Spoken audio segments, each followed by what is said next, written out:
오늘 부활절 넷째 주일 교회력 복음서 말씀은 수전절이라고 하는 절기에 우리 주님께서 하신 말씀입니다.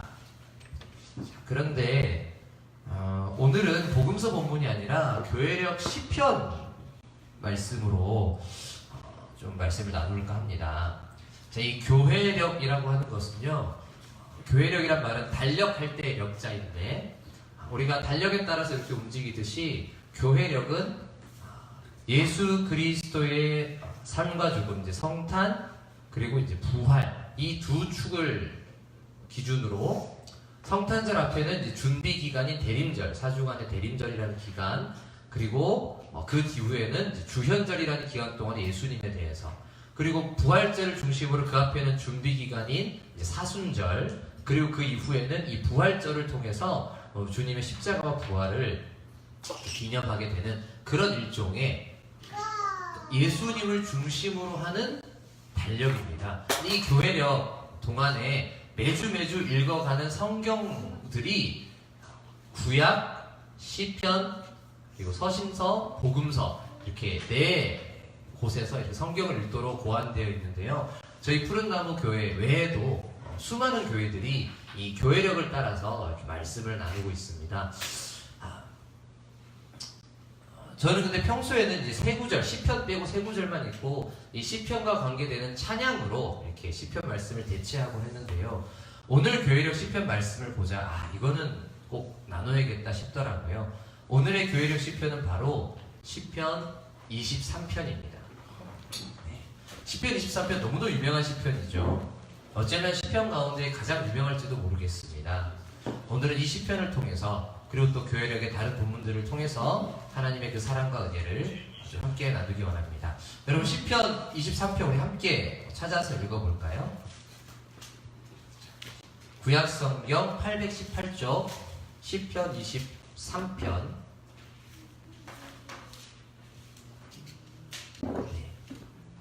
그리고 우리 다 같이 한번 읽어보겠습니다. 시작. 여호와는 나의 목자시니 내게 부족함이 없으리로다.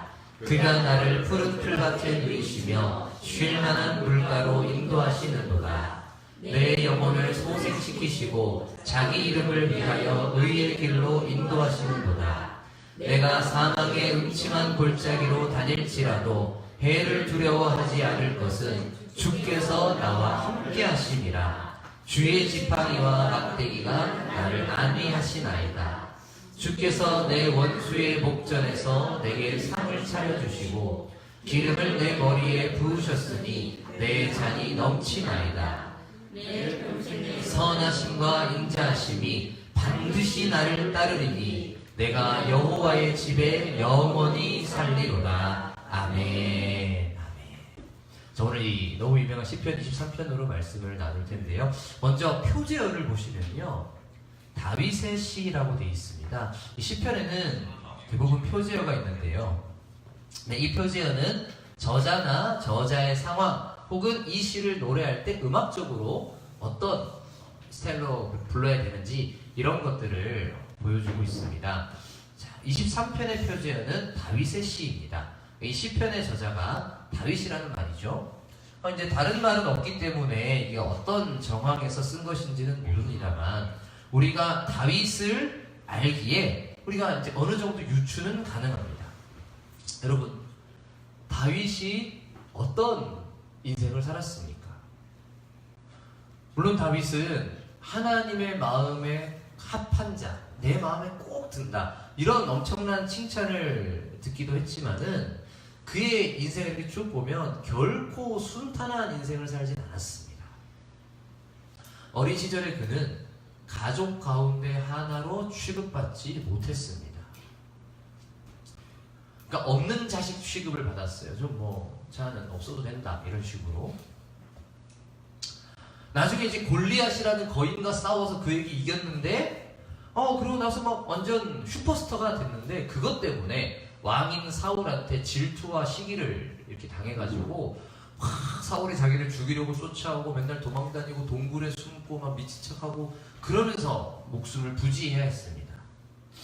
그렇게 사울에게 쫓겨다니다가 이윽고 이제 왕이 되긴 했지만 권력에 심취했는지 아니면 좀 마음이 풀린 건지, 우리 군기가 빠졌다 그러죠. 그렇게 된 건지 뭔지 부하의 아내를 강제로 간음을 하게 됩니다. 그러니까 요즘 말로는 위력에 의한 성폭행, 뭐 간음 이런 식으로 얘기하잖아요.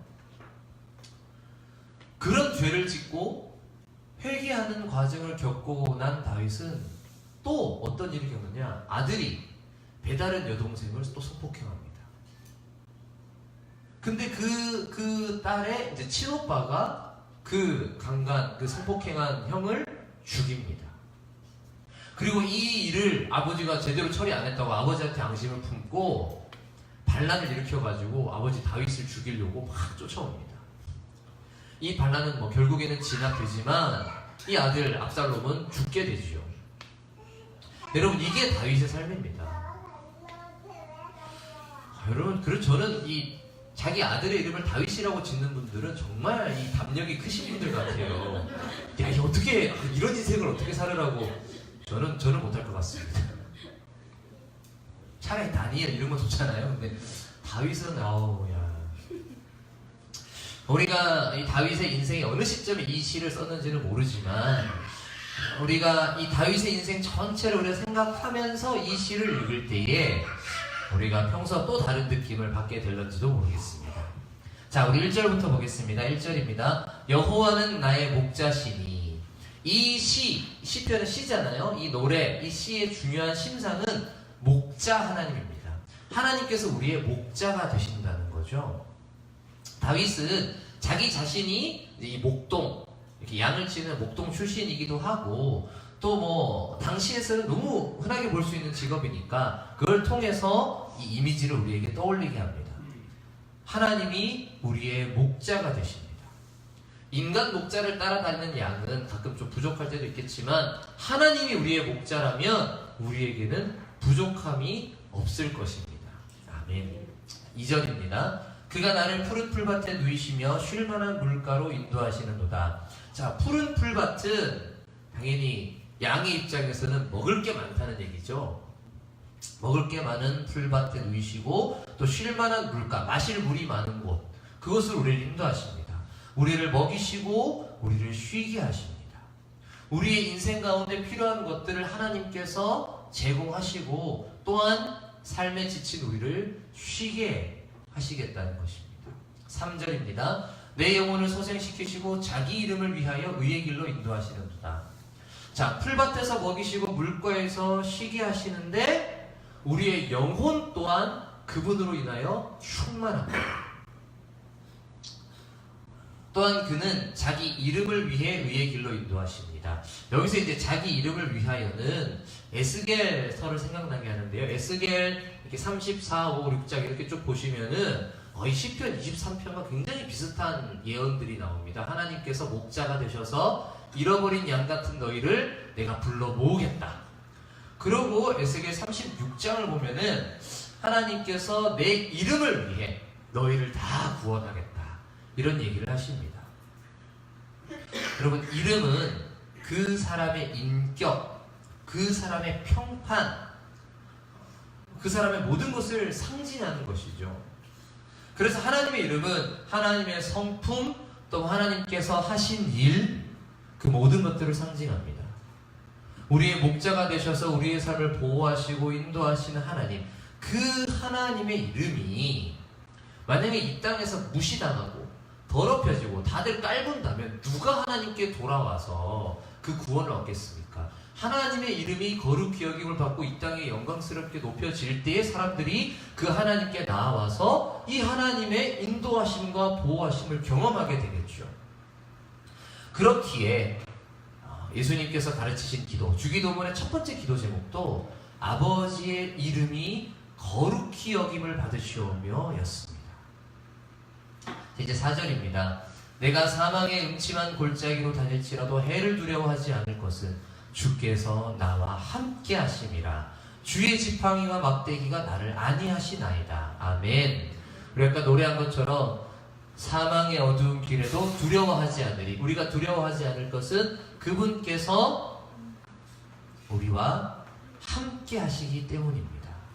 그분이 마치 지팡이와 막대기로 이렇게 양을 인도하고 지켜주는 목자처럼 우리의 삶을 지키실 것입니다.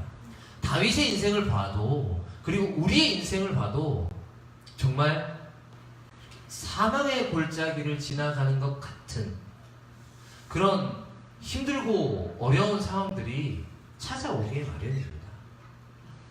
그러나 그 가운데 참된 위로가 되는 것은 그 절망과 실패 가운데에도 하나님이 반드시 우리와 함께 하신다는 사실입니다.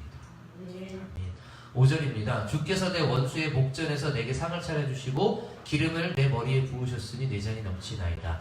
자, 이 5절에서 시의 심상은 목자 하나님에서 잔치의 이미지로 넘어갑니다. 하나님께서 내 원수가 보는 앞에서 나를 그 이 잔치에 정말 honored guest, 굉장히 이렇게 너무 환영받는 손님으로 여겨주신다는 거예요.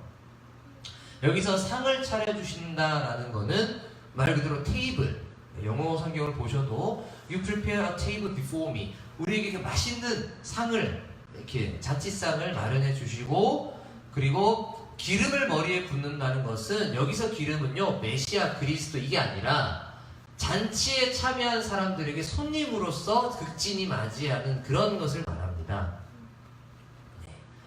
그러고 손님을 이렇게 극진히 대접하고, 그리고 내 잔이 넘친다는 것은 역시 잔치상의 이미지인데요, 내가 원하고 바라고 내가 필요로 하는 그 모든 것보다 우리 주님께서 넘치도록 우리를 그렇게 맞아주시겠다는 것입니다. 자, 이렇게 하나님께서는 우리를 푸른 풀밭으로 또 쉴만한 물가로 인도하시고 사망의 음침한 골짜기에서도 함께 하시며 우리에게 잔치상을 베푸십니다. 시인은 이제 6절에서 이렇게 노래합니다. 내 평생의 선하심과 인자하심이 반드시 나를 따르리니 내가 여호와의 집에 영원히 살리로다.